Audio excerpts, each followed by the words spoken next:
Chapter 24 of The Discovery of New Worlds. The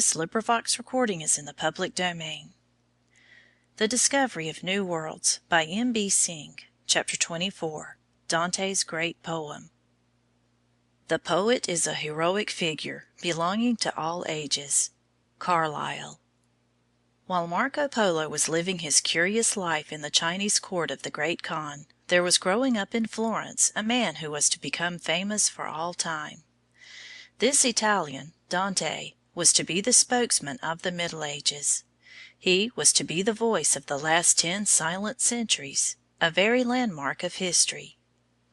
Of his life itself there is but little worthy of record. He first makes his appearance at the age of 9, a shy, sensitive boy, with large, dark, dreamy eyes, and a curly head full of the strangest fancies.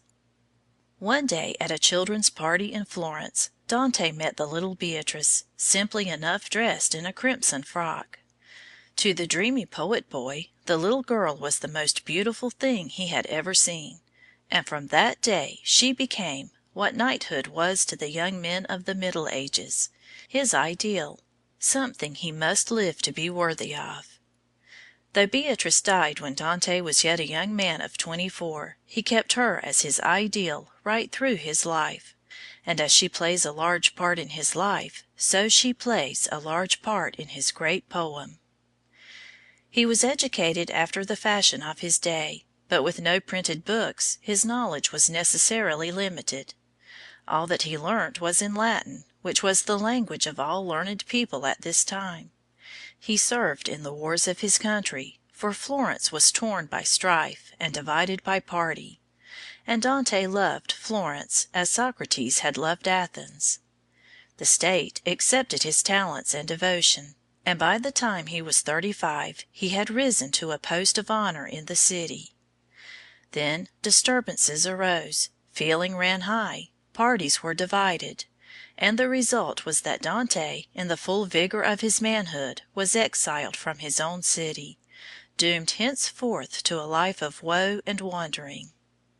Not only was he banished from Florence, but if caught, he was to be burnt alive. Later it was proposed that Dante should apologize, pay a fine to the state, and return. "If I cannot return without calling myself guilty, I will never return," answered this man with fixed, stern pride. For Dante now there was no home in the world. He wandered from place to place, from patron to patron, always working to get back to his beloved Florence, but in vain.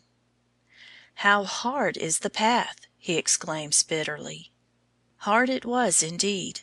Alone, friendless, hopeless, cast out of his home forever, to wander over the face of the cold earth with no living heart to love him, no kindred soul to comfort him. Dante now turned his thoughts to another world, and tried to imagine what it would all be like. And so, brooding over the unknown in speechless gloom, he burst forth at last into the wonderful song we delight in to this day, known as the Divine Comedy. It was the story of a vision Dante supposed he saw, a vision of hell, purgatory, and paradise.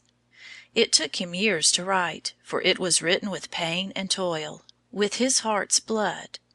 None could hinder him now. He had found his work to do. He would not rest till the work was done. "Follow thou thy star," he could say to himself in his extremest need. "Thou shalt not fail of a glorious haven." He has passed from the cold world of reality into the spirit world, and all the Christianity that had been creeping over Europe during the Middle Ages is summed up in Dante's great poem. But not only is the Divine Comedy of Dante's the first great Christian poem, but it is the opening of a new European era of song, the beginning of a language and a national literature. For it is written in the Italian language, the language of the people, and not in Latin or Greek, the language of the learned only.